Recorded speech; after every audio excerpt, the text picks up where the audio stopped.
amigos del escritorio, tenemos un gran invitado, pero yo tengo que aclarar algo antes de empezar. Y es que como yo estaba en la calle, cuando llegué, me encuentro aquí con Pedro, lo veo con el sombrero mirando hacia abajo, y le dije, ¿cómo está, señor Domingo? Oye, pero con los colores, sí, yo vi esa ropa, tenía que venir. Llegó Domingo primero. Con esta concha. Pero entonces no, él es Pedro Rodríguez, y también tenemos como invitado a Domingo Bautista, a quien vamos a dar la bienvenida, así que... Bueno, yo contento, de verdad que me siento muy regocijado de estar con ustedes por aquí y de ver este proyecto tan interesante y que según ustedes pues tienen perspectivas muy positivas más adelante, ¿no? Le auguro éxito, esta es la tendencia, esta es la corriente de hoy, ustedes están en sintonía con los tiempos.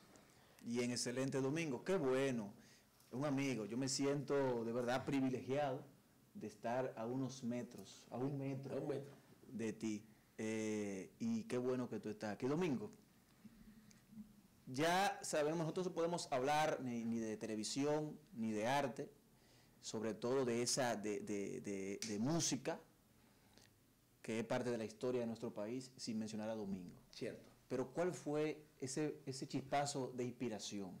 Esa transición, ese mocano que se involucró en estos temas tan coloridos. Mira, yo llego a la capital dominicana en el año 1967 de Moca, apenas un adolescente. Ya desde Moca yo traía conmigo la espinita de la comunicación, del periodismo y esas cosas. Y recuerdo que mi abuela, doña Fefa, una señora muy culta, maestra de escuela en Moca, nos inculcaba a leer el periódico El Caribe. Yo vivía en un campo de Moca llamado Hincha, y ahí llegaba el periódico El Caribe. Después otro elemento que me dio impacto fue que en ese campo de Moca la televisión llega al país en el año 1952 a través de Petán Trujillo. ¿En ese año tú naciste? Yo nací en el 52. Eso te iba a decir. No, escúchame. Perdona, informado el hombre. ¿Qué pasa? Cuando yo llego a Moca, yo llegué en el 67, ya en mi casa había televisión en ese campo. Que era la única televisión que había en toda esa zona de Macondo. Sí, sí. Yo recuerdo que la semana aniversario, en mi casa el almacén de los trabajadores, le decían, porque ahí era que dormían los trabajadores, lo habilitábamos como un cine y colocábamos el televisor y entonces la gente pagaba 5 centavos por ver la semana aniversaria del Canal 4, que era un espectáculo que hacía el Canal 4 con las grandes estrellas de Latinoamérica y del mundo. Venía aquí ya en esos años para la celebración del Canal 4. Entonces esas cosas a mí me marcaron.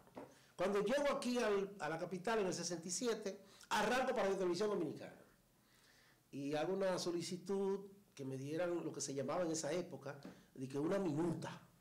Una minuta era como un permiso, un memorándum, algo así, para hacer prácticas de camarógrafo, porque yo quería estar en el asunto. Entré al departamento fílmico, todavía en esa época no existía el videotape, lo que existía era el proceso de filmación, después de revelado, entonces se pasaba la noticia. Pues entonces yo entré al Canal 4, al departamento fílmico. El muchacho demandado, de los técnicos ahí, las luces, las cámaras, el trípode. Ya ahí yo comencé a estudiar periodismo por correspondencia. ¿A qué edad? 18 años por ahí, más o menos, 18, 19 años. Estudié periodismo por correspondencia en una escuela llamada Difusora Panamericana. Había 2 escuelas muy importantes en ese tipo de instrucción, que era Henfield School, sí, yo recuerdo. La Henfield School y la Difusora Panamericana. Entonces ahí yo me hago periodista a nivel técnico. Sigo caminando. En el sector que yo vivía, Villa Juana, próximo al cementerio de la Máximo Gómez, ahí sucedían muchos acontecimientos, porque era una etapa de muchos conflictos políticos y sociales, y recuerdo que era usual que la policía le quitaba los cadáveres a los familiares, y la policía era que enterraba a los dirigentes de izquierda. Estamos hablando ya años 70. 70. 4 años de Balaguer. Exactamente, sí. Para quitarle el mártir. No era la confrontación la que se daba, ¿no? Entonces la policía era usual que le quitaba el cuerpo sin vida a los familiares y era la policía que enterraba a los dirigentes de izquierda, mayormente. Ahí me encuentro con un periodista de mucho prestigio haciendo un reportaje por teléfono de uno de esos acontecimientos. Ese periodista pues aún vive, gracias a Dios, don Pedro Gil Iturbides. Él era el director de la emisora HIJB. Y yo me le acerco y le digo, mire, don Pedro, a mí me gusta, yo estudié periodismo a nivel de correspondencia y yo quiero que usted me dé una oportunidad de yo ir a la emisora para desarrollarme. Vaya el lunes, procure al periodista Rafael Razú, que él le va a poner ya en el departamento de prensa. Y arranqué el lunes para Chigotá y ahí ya yo comienzo como reportero radial, ¿no? Cubría fuentes en la policía en esos años. Era la jefatura, yo llegué ahí en el 71, 72, del general Enrique Pérez y Pérez. Después cubría, como se decía antes, en la feria estaban concentradas todas las oficinas públicas de mayor importancia. Y ahí comienza Domingo Bautista, el reportero radial. Pasé en ese proceso por la emisora Voz del Trópico, con don Mario Rivadulla, Radio Reporte, y en la última etapa trabajé en Radio Clarín, con el doctor Zenón Castillo de Asa, un hombre que fue sacerdote y que terminó siendo comunicador, periodista. Y ahí comenzó esa carrera de Domingo Bautista en los medios de comunicación. ¿Qué pasa? Me encuentro y hago una amistad con un familiar cercano de Wilfrido Vargas. Recuerdo que se llamaba Milcía de García. Milcía le dice a Wilfrido Vargas, que comenzaba su proyecto de los beduinos, mira, hay un muchacho que es muy dinámico, que se mueve mucho. Él es reportero, él es periodista. Él conoce los locutores, conoce los periodistas. Creo que ese muchacho te puede ayudar mucho a la promoción de la orquesta. Y así que yo llego donde Wilfrido Vargas, porque Milcía me llevó un día al ensanche Luperón. Wilfrido aún vivía con su madre, doña Bienvenida, en el ensanche Luperón. Y ahí comenzó esa relación. Hicimos una pareja espectacular. Wilfrido en la calidad creativa, revolucionaria y vanguardista de la música que hacía. Ah, ¿eso fue después del programa Wilfrido en vivo? No, ya esa es la segunda etapa. Después con Wilfrido. Ahí por Wilfrido arranca, que perdóneme Domingo, sí, que va dando un seguimiento. Cuando eso, estamos hablando año 71, yo recuerdo, Wilfrido grabó una producción de música instrumental. Sí, para con Atilano Blandino. No, y luego de eso, entonces trabajó una segunda producción también con Atilano, donde tenía el Cangrejo. El Cangrejo. Estoy en eso. El Cangrejo. ¿Cómo es la historia? ¿Cómo decía Charlie? Cuidado con el cangrejo que se te puede escapar. Él me lleva unos años, no te creas que tenemos la misma edad. Ahora bien, no está apareciendo eso. La grandeza de Wilfrido viene cuando firma con el sello Karen Records, que cuando hace su primera producción, ya que ahí es donde está. El primer tema que grabó Wilfrido Vargas, déjame decir, fue de Don José. Don José, ya con la etapa de Bienvenido Rodríguez. Bienvenido Rodríguez. Yo entré cuando se estaba promocionando El Semáforo. Que fue la tercera producción, porque después de Don José, él vino. Déjame ver si la memoria no me falla, porque uno va a... Pasaron los años. Pero, no, el Semáforo fue la segunda producción, porque antes se lanzaba un disco sencillo y luego venía la producción, el long play. Tú trabajaste con Wilfrido. Vino el Semáforo y luego vino la CIA, así que fue el palo que reventó Wilfrido. Exactamente, sí. Bueno, pues entonces, ahí yo entro con el maestro Wilfrido Vargas. Yo era el contacto diario con locutores, con periodistas, en una labor permanente, ¿no? De promoción. De relaciones públicas. Justamente como dice el hermano, Wilfrido en el 78 hace un tema de composición de Ramoncito Díaz, el publicista, llamado El Barbarazo, que retrata una situación de infidelidad muy atrevida, ¿no? Si se quiere. Y el queso que había en la mesa también se lo comió. Ese barbarazo acabó con todo. Y hace una serie de narrativas. Una infidelidad que se le da en su casa. Exacto, en su casa. Un amigo, sí. Entonces, ese tema fue suspendido, su difusión en el país, por la Comisión de Espectáculos Públicos, que dirigía a doña Zaida Ginebra Viuda Lobatón. Ante esa situación, Wilfrido un día me convoca en la oficina y me dice, Mingo, este tema tiene un gran potencial internacional. No podemos desperdiciar la oportunidad para que este tema pues, se le haga un trabajo fuera del país. Y así es que yo llego a Venezuela en el 79 y comienzo a hacer contacto, ¿no? Con las emisoras de Caracas y voy llevo el disco y también desarrollo ese tipo de relación humana, ¿no? Con los locutores de Venezuela, los animadores radiales, y ese tema se convirtió en todo un suceso musical, no solo en Venezuela, porque eso caminó el mundo, si se quiere, por lo menos Latinoamérica entera conoció de esa canción de Ramoncito Díaz, El Barbarazo, con la orquesta de Wilfrido Vargas. Entonces se dio un asunto importante que sirvió y que Wilfrido capitalizó muy bien. Bienvenido Rodríguez del sello Karen Record, que era ya para quien él grababa, hizo una negociación con Fania Record. Algunos de los productos del Karen, la Fania lo asumió para promoverlo, incluyendo el de Wilfrido Vargas. Y Bienvenido Rodríguez representaba aquí discográficamente al sello Fania. Entonces, la Fania, y en este caso vamos a decir todo ese conglomerado de artistas que representó la Fania en su momento, cogió a Wilfrido Vargas como figura importante, ¿no?, de un género alternativo que era el merengue. Y utilizaron todo su potencial, todos sus recursos, todos los mecanismos de promoción que tenían, y eso le sirvió mucho a Wilfrido Vargas para ser en su momento el artista mejor proyectado internacionalmente de la República Dominicana. Creo que ese es el orden de ese proceso. Incluso Wilfrido Vargas, Pedro, llegó a tener cantantes Fania en su orquesta. No, y Wilfrido Vargas perteneció a las estrellas de Fania. Sí, sí, incluso hay un concierto que hicieron en Cuba donde Wilfrido Vargas aparece junto a las estrellas de Fania tocando la trompeta junto a Willy Colón y a todo el concepto el Dream Team que había. Sí, que había ahí. Y en la segunda parte de la canción Mi Gente o algo así, por ahí está ahí en las redes, hacen una variante y con las estrellas de Fania meten el barbarazo. Ahí mismo. De ahí mismo, sí. Domingo, ese enfrentamiento fuerte que tuvieron Wilfrido y Johnny Ventura, ese pugilato, ¿tú no te viste envuelto en ese enfrentamiento? ¿No tuviste que participar? Porque sí, había una vaina. O sea, había una confrontación. Mira, todo se dio de esta forma. A nivel de los barrios, las escuelas, los centros donde había gente joven, esas cosas, comenzó el elemento de la discusión Wilfrido Vargas y Johnny Ventura. Comenzó la comparación. Recuérdate que Johnny Ventura era un ser intocable, era el dios del merengue, ¿no?, para nuestra generación.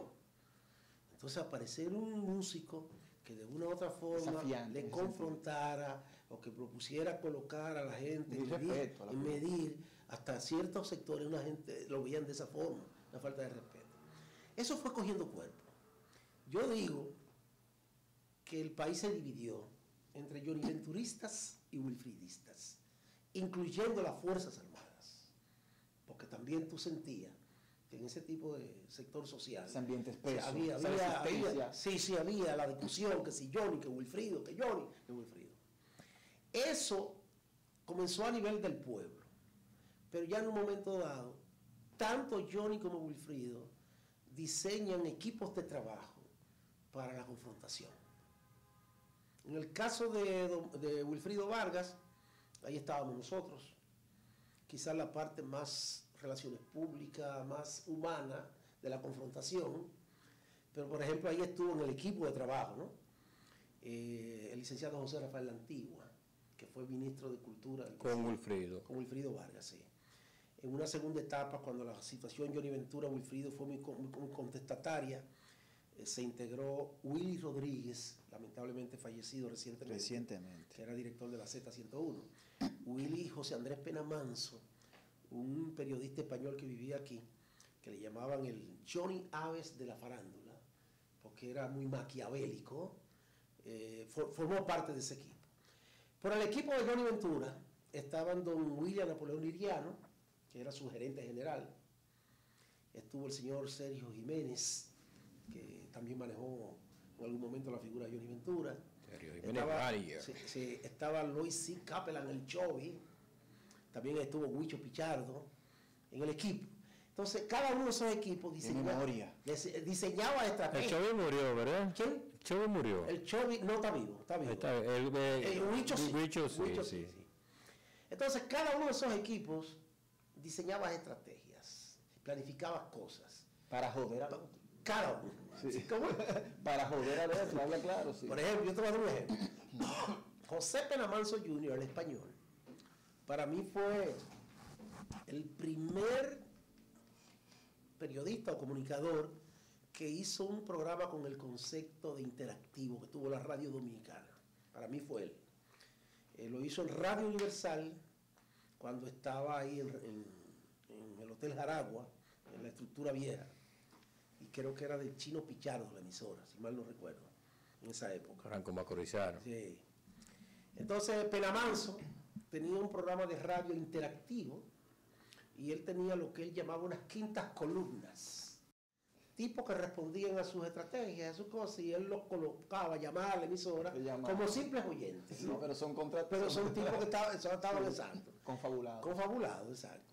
Entonces, en una de las tantas cosas que pasaban, ¿no? Llaman una persona de esa, ¿no? Al programa de Penamanso como un oyente normal. Penamanso, ¿tú sabías que Johnny Ventura anoche le estaba tocando el cumpleaños a Angelita Trujillo en Miami? Y Johnny Ventura no es el hijo del pueblo. ¿Y cómo Johnny Ventura se presta a irle a tocar a Angelita Trujillo? Para esa época. Para esa época eso. Eso era el diablo. Y el hecho de mayor connotación que alcanzó dimensión pública, que se convirtió en un escándalo, fue que a las oficinas de Wilfrido Vargas, pues yo estaba ahí, llegó la información que en un viaje que harían los beduinos a Nueva York, al avión de Dominicana de Aviación se le iba a colocar una bomba para que explotara el avión. Me dijeron que eso fuiste tú. Siempre me han acusado a mí, pero yo no tenía. Se detuvo el aeropuerto, como 5 horas, un registro general. Yo no tenía, yo no llegaba hasta ahí. Tú eres loco. No tú llegabas te van el tipo de la emisora, los locutores, pero a ese nivel. Pero históricamente se me ha acusado a mí de eso. Yo siempre he dicho que el único del equipo que tenía la capacidad para crear una cosa así era Andrés Penamanso Jr., el español. Muy bien. Pero la información llegó. Nosotros agarramos y cogimos el periódico El Nacional, donde el doctor Molina Morillo, que era el director del periódico, y le presentamos la denuncia. Y Molina Morillo ese día tiró eso en primera plana del Nacional. Tratan de eliminar a los beduinos en viaje a Nueva York. Ya tú te imaginas. Un atentado. ¿Hasta cuándo dura Domingo con Wilfrido Vargas? ¿Y cuándo Domingo dice, no, televisión es lo mío? Mira, yo estuve con el maestro Wilfrido Vargas hasta el 80. Yo del 73 al 80. Esos 7 años, diría yo. El maestro se radicó por algún tiempo en Puerto Rico. Ahí fue que hizo la producción aquella que fue muy exitosa de Abusadora. Abusadora. Entonces, ante el hecho de que el maestro se radicó en Puerto Rico, yo no sé, yo como que sentía la necesidad de estar aquí, no sé, un asunto de motivo, ¿no? En mi país, qué sé yo. Además, quien manejaba todo lo de Wilfrido Vargas en Puerto Rico, en términos empresariales, quiero decir, ¿no? Y de promoción, era Johnny el Bravo, la salsa de Puerto Rico. El amigo de los dominicanos, güey. Johnny el Bravo, el papá de todos los merengueros. Sí, siempre es un protector de los dominicanos. Entonces, en eso yo vengo al país, a finales de los 80. Y se dio el hecho de que el maestro Luis Ovalles trasladó de Moca su orquesta a la capital. Luis Ovalles y su orquesta.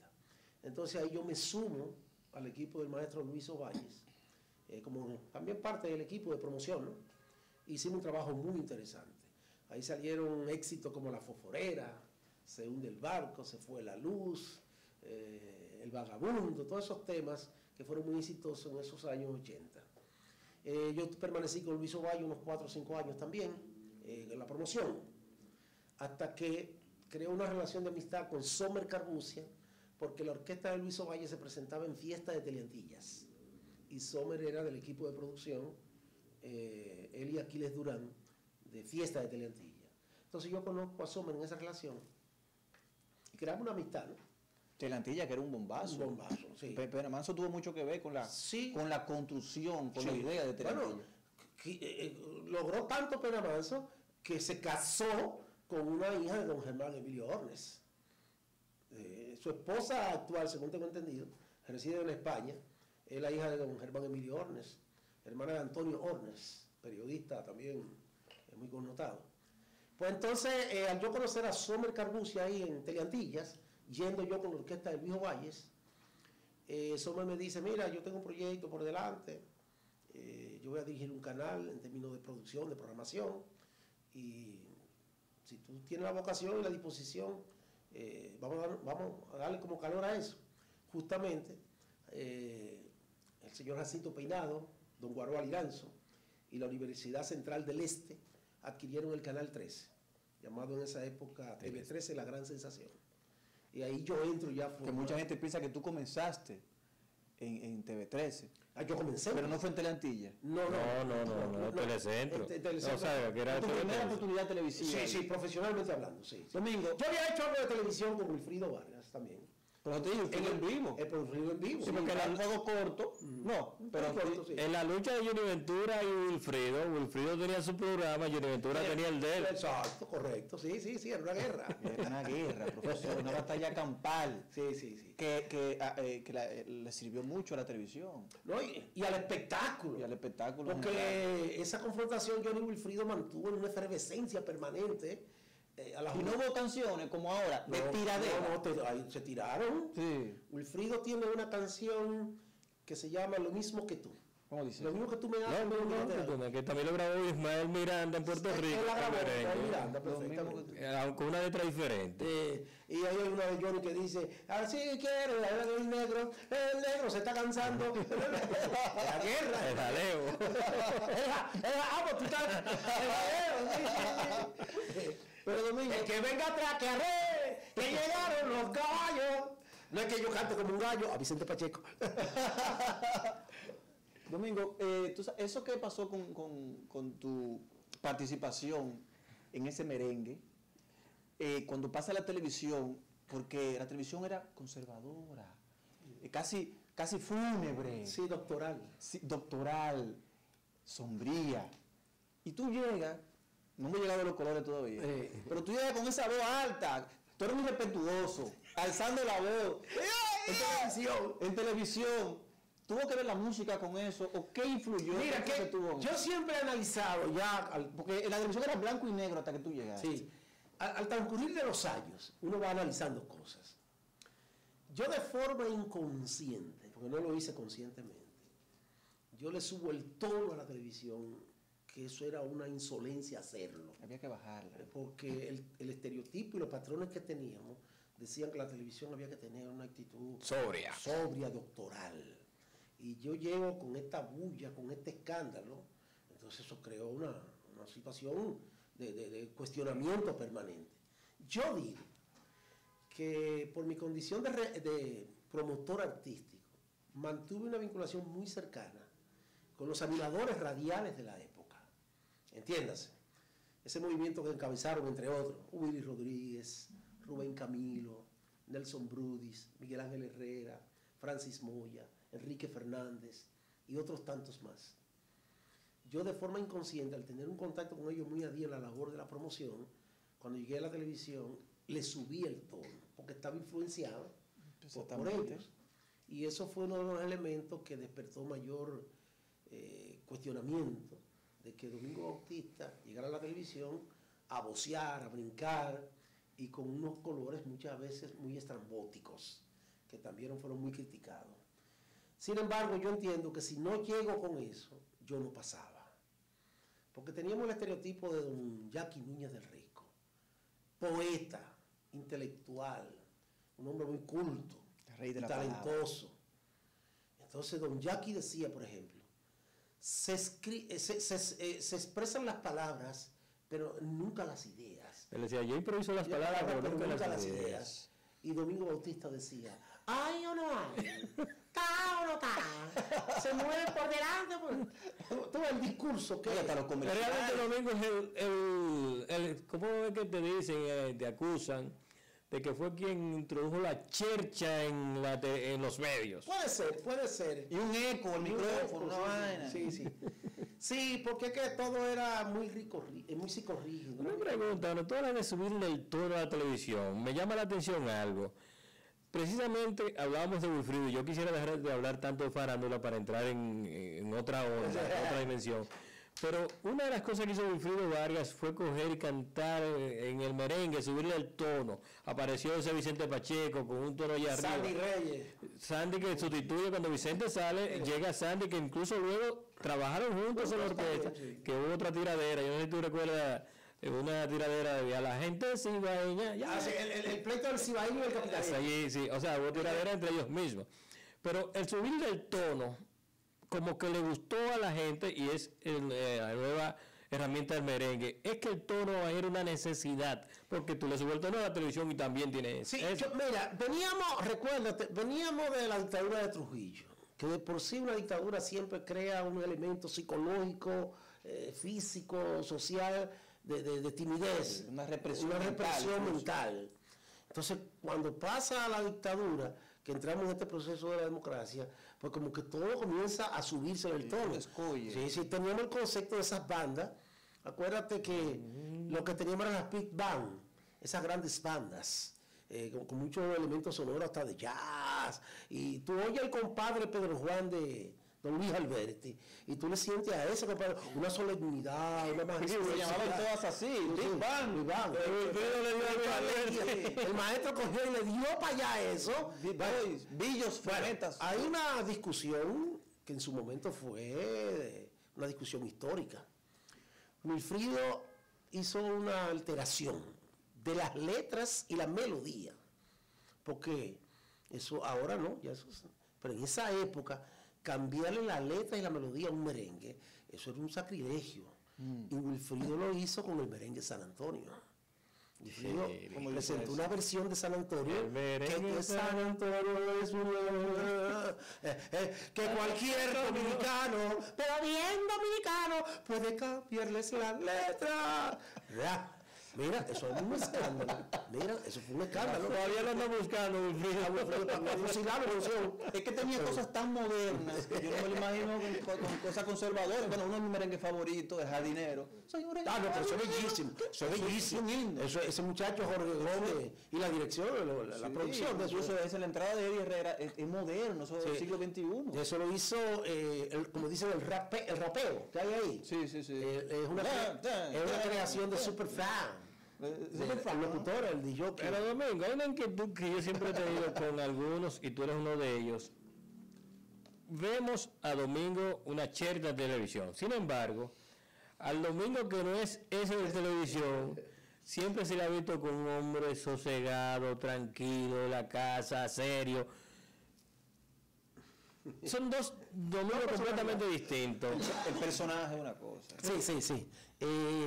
Perdóname, debo decirte que él mencionó casa, que Domingo, que tiene una casa hermosa. Gracias, hermano. No me ha vuelto a invitar, pero yo espero que no editen esta vaina. Pero Domingo, precisamente, sí, yo soy testigo de que tú, cuando no está el personaje, eres sosegado, tranquilo, incluso, sí, como Charlie, en este sentido de meditador. Sí. Oye, ¿qué pasó? Yo tengo una personalidad a mi interior muy distinta a lo que yo proyecto. La gente lo que ve en mí como producto es el buchanguero, el vaciladero, la gozadera, música, merengue, pero yo soy todo lo contrario a eso. Yo creo que en mí se produjo un desdoblamiento que comenzó cuando don Adriano Rodríguez me conquista para llevarme a Colorvisión. Ahora lo Adriano padre. El Adriano padre, sí, don Adriano, el hombre de Adi Production. Había un bloque de 3 horas y media en las tardes libres, el horario de Colorvisión.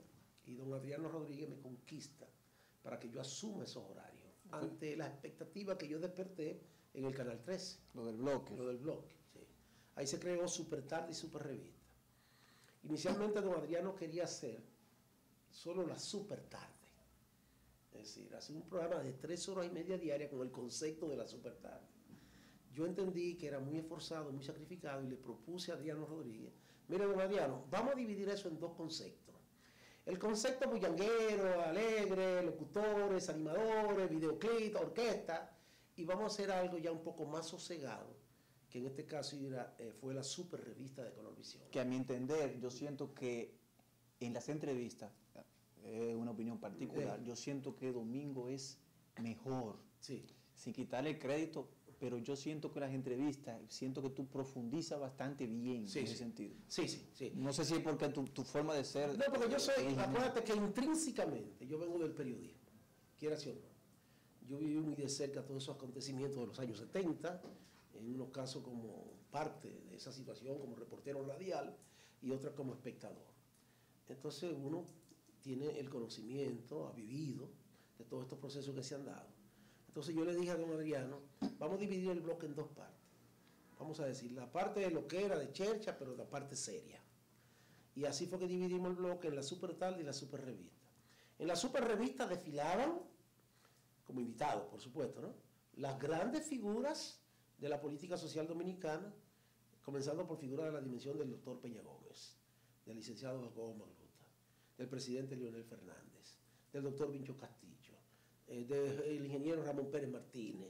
Es decir, todas las figuras protagónicas de la parte política y social del país eran invitados asiduos a la super revista, porque yo sentía que eso me daba un poco el equilibrio, porque yo no era o no soy el loco de la super tarde, como Michael Miguel tirándose en el suelo, brincando, ni tampoco el extremo del formar ese comunicador y esas cosas. Entonces creo que tuve éxito porque la gente me aceptó los dos roles.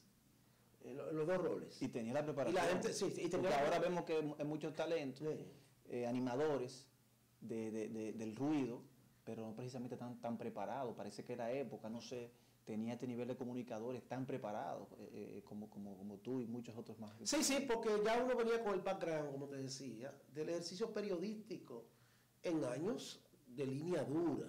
Y los políticos se aprovechaban de la popularidad que generaba el de la chercha, sí. Y ahora en sobrio, pues yo no puedo ir a la chercha, pero vengo aquí al sobrio y tengo la popularidad. Exacto, sí.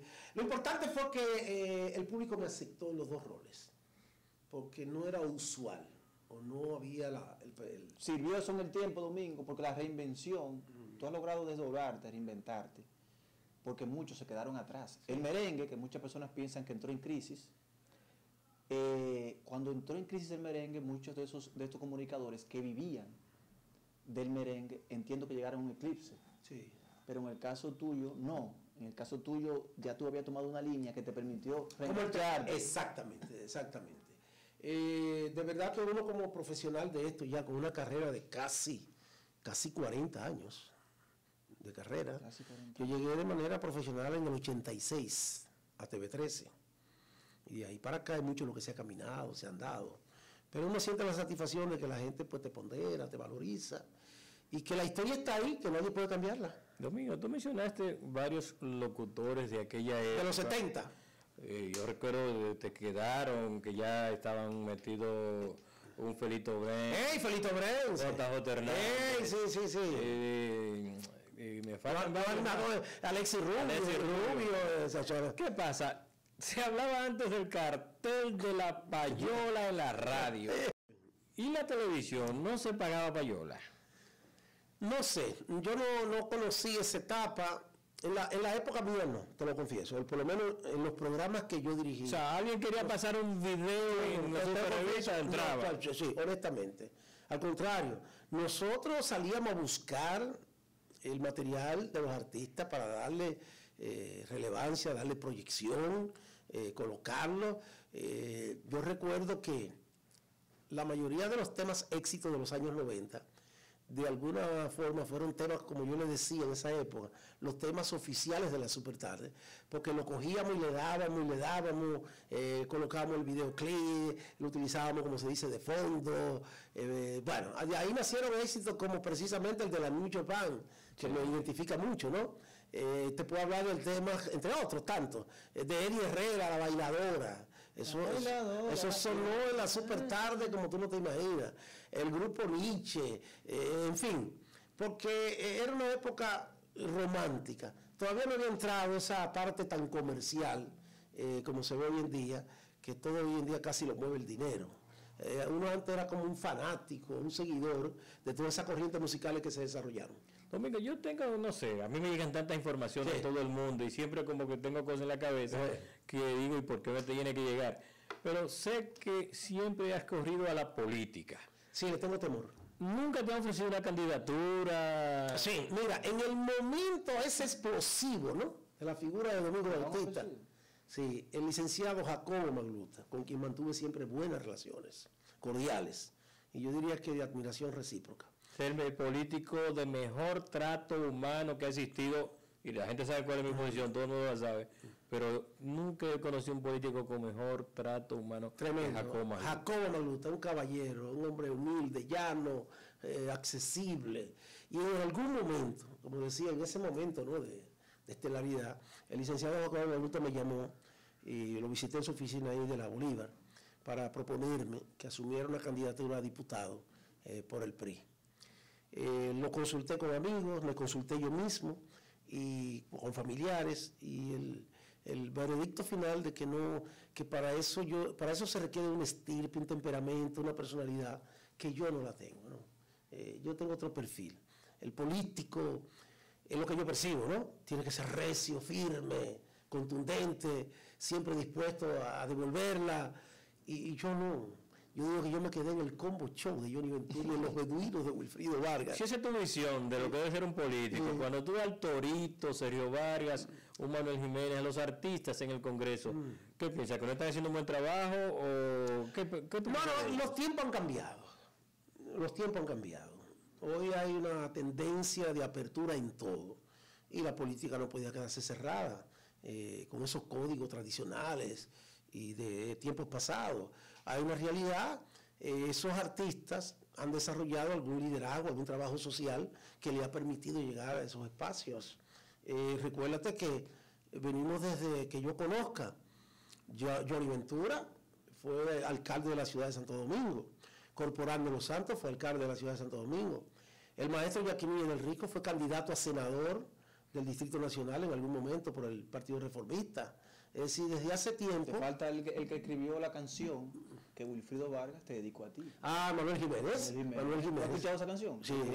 ¿Por qué tú no mencionas el nombre de Manuel? ¿De quién? ¿Por qué tú no mencionas el nombre de Manuel? ¿Cómo que dice la canción? ¿Cómo que Domingo tira para adelante. Diciembre 73, crece una voz popular. La llegada. Y el coro, ¿cómo dice? Domingo tira para adelante, que tú has sido un valor, tú has sido un gran caminante. Entonces, mira, esa llegada de los artistas y lo que hay a la política es un proceso indetenible, tenía que darse en su momento, porque como digo, si no ha sido político el trabajo, ha sido de tipo social, y han acumulado mérito para llegar a esas posiciones de diputados. Además, como dice Charlie, las figuras que están potables, y además, no sé, seguro tú tendrás mejor respuesta para eso, así como el Mayimbe, tú has sido como un niño mimado, como que la gente te quiere. Bueno, el Mayimbe también fue candidato a senador por Dajabón, en algún momento a senador de la República, con el presidente Joaquín Balaguer detrás, con la aprobación del presidente Balaguer. Eso está ahí en la historia. Él fue candidato a senador, no ganó la senaduría en su momento, pero se presentó. Domingo, desde que tú llegas de Moca, hincha, 13 años hasta este momento, ¿qué es lo mejor que te ha pasado en los medios de comunicación? El hecho de que en su momento, porque todo está dentro de las circunstancias, de que en su momento don Adriano Rodríguez me tomara en cuenta para llevarme, como se dice en el lenguaje popular, a grandes ligas. Fue lo más grande. Sí, eso porque imagínate, yo estaba en el Canal 13, que para la época era un canal muy local, apenas se veía aquí en Santo Domingo, y conquistarte y llevarte a Color Visión, donde estaba concentrado el mejor talento hora por hora de la televisión dominicana, y está de más hablarte, por ejemplo, de don Freddy Verajoico, de Jackie Núñez del Risco, del Show del Mediodía, de Nuria Piera, de doña Milady de Cabral, de Mundo Visión, donde estaba concentrado el mejor talento de la televisión dominicana, y tú llegar a esa plataforma es como igualarte o ponerte en esa jerarquía. Qué bueno que la gente sepa, para ponerlo en contexto, que el Canal 13, que era Teleín de principio, era una escuela, Balaguer autorizó eso como una escuela de formación técnica. Lo encendían para dar a Batman en blanco y negro. Y había Morile, que están ahí los hijos, que eran los dueños de Superpotente. Exactamente. Eugenio, el Salsónomo. Está vinculado a esa familia. O sea, ese canal prácticamente era inexistente. Cuando lo adquieres a Cinto Peinado, es que le dan forma, pero seguía siendo un canal de poco alcance. Sí. Entonces, a él de ahí lo llevan a la beca, Color Visión. Por eso es que se entiende la importancia. La importancia que marcó en mí eso. Y la mayor decepción. Bueno, hay muchas gentes ingratas y de malos sentimientos. Y mucha gente que en algún momento tú has sido solidario o has estado presente. Y con el transcurrir del tiempo cambian, se muestran indiferentes. Y esas cosas yo lo he vivido en el medio. Eso se da. ¿Pensaste en alguien cuando dijiste eso? Este siente. Uno, varios. Varios, sí. Domingo, ¿tú eres rico? Yo no soy rico. Yo digo ¿Cuánto que... tú tienes ahí? Oye el enfoque que yo hago. Don Adriano Rodríguez, que fue que me llevó a las grandes ligas, fue muy consecuente conmigo. Me dio un trato muy equitativo en términos de negocios. Sin yo tener como prioridad el dinero, porque uno en ese momento lo que está en el disfrute de la estelaridad, de la fama, don Adriano veló por mi seguridad y me dio un trato muy justo y equitativo. Yo llegué a Color Visión como un simple empleado y según las cosas se fueron dando, se fue revisando mis estatus hasta que llegué a ser socio de ese proyecto. Y como yo digo, firmar cheque al lado de Adriano Rodríguez. Eso era duro. El jefe de la televisión en este país en una época. El zar del negocio. El zar que tuvo la particularidad que fue director del Canal 4 y a la vez arrendatario del mayor tiempo de programación de Color Visión.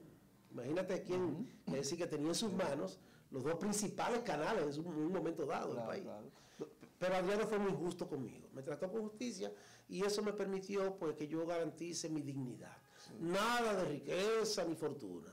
Ahora, lo básico está, gracias a Dios. Domingo, perdóname Charlie, esa popularidad y la época, ese poder, la influencia es poder.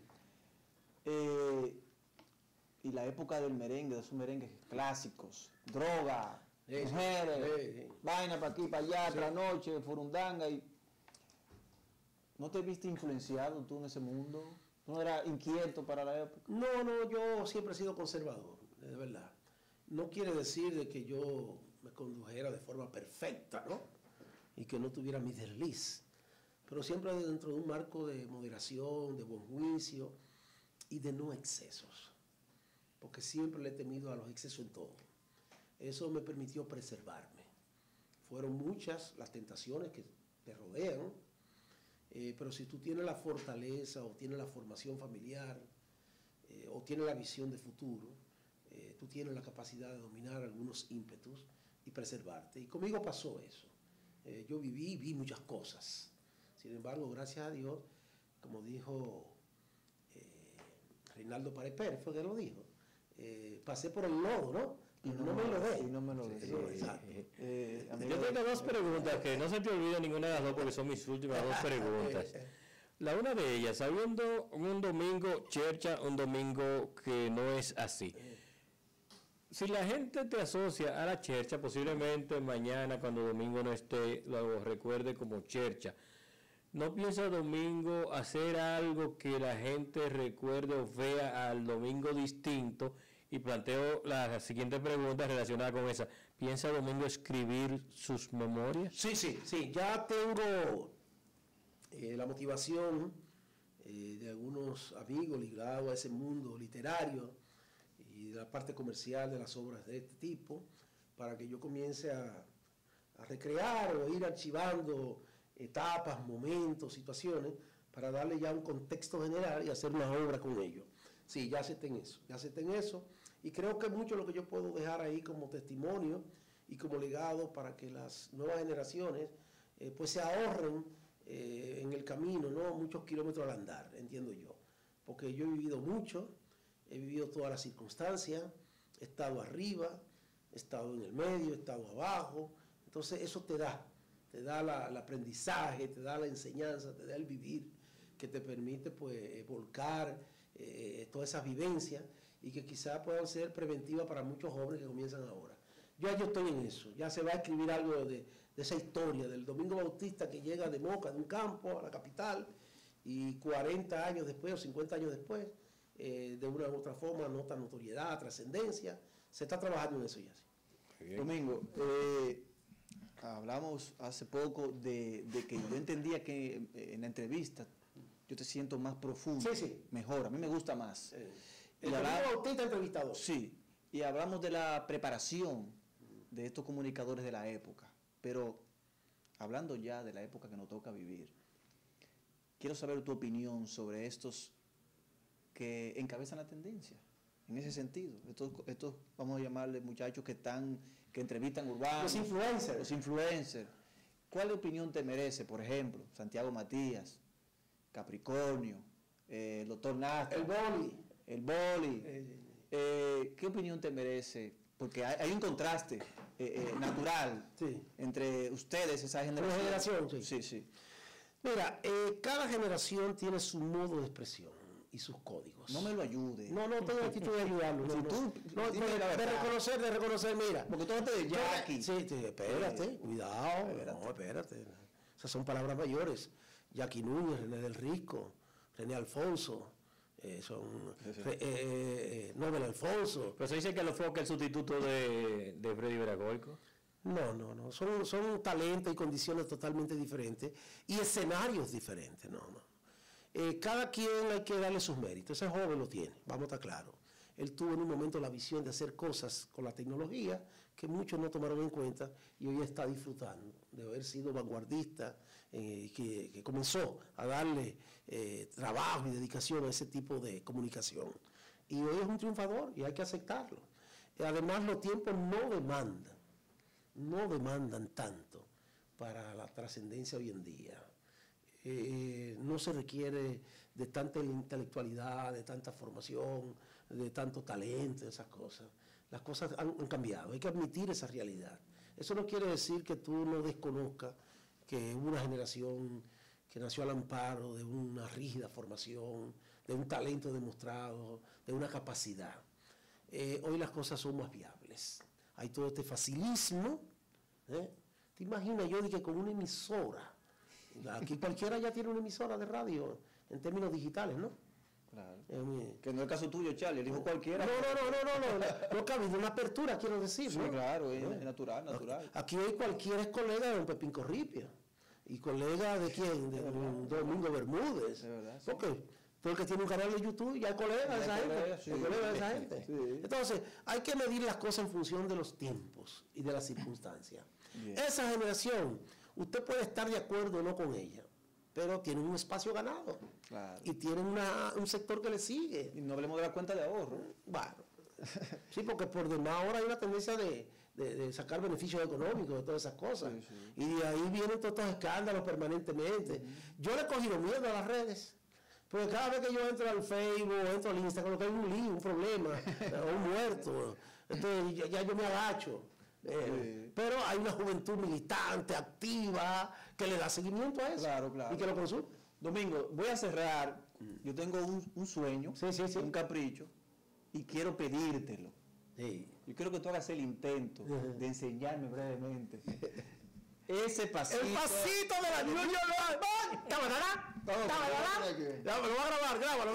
Ahí se va solito. Pero tú lo pones, tú solo pones en producción. Sí, en edición. En edición te lo pones. Dancing Mood. Bueno. En la edición tú lo pones entonces. Ese tema, nosotros estábamos en el 13 y teníamos ahí el tema San Martín, que es un tema de las Antillas. Allá por los 80 sonó mucho. ¡San Martín! Entonces cuando llegamos a Colorvisión, el tema de moda en el 90 era justamente este tema de la New York Band. Y nosotros comenzamos a colocarlo como colocábamos todos los temas. Pero llegó un momento en que la gente lo asumió. Y cuando no tocábamos ese tema, eso cuando no tocábamos, era tremendo.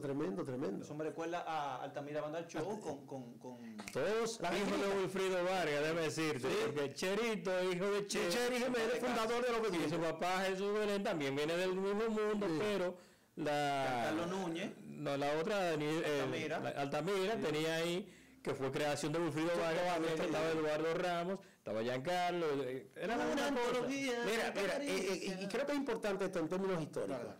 El maestro fue auspiciador de muchos proyectos musicales que nacieron a su amparo. Por ejemplo, ahí está The New York Band, que fue un grupo creado ideado y el concepto de Wilfrido Vargas. Está la patrulla 15 de José Esteban, la patrulla 15. Hubo un proyecto que Wilfrido le hizo a Cheri Jiménez, que tuvo su tercera brigada. La tercera brigada. Sí. Y así Wilfrido hizo la Chicán. Wilfrido fue un armador, ¿no? Y creador de muchos grupos musicales. Le faltó también, porque recuerden que Bonnie Cepeda, que fue pianista de Wilfrido, crea Los Hijos del Rey con Villalona. Con Villalona, los Kenton y Bonnie Cepeda. Que por ahí se fueron también otra rumba de grupos. Salió Raputín, ahí salieron muchos. Vamos a darle. Vamos a ver. Vamos a ver. Vamos al principio, vamos a ver. Señores, vamos a recrear ahora un tema ícono de la televisión y la radio dominicana, El Pasito de la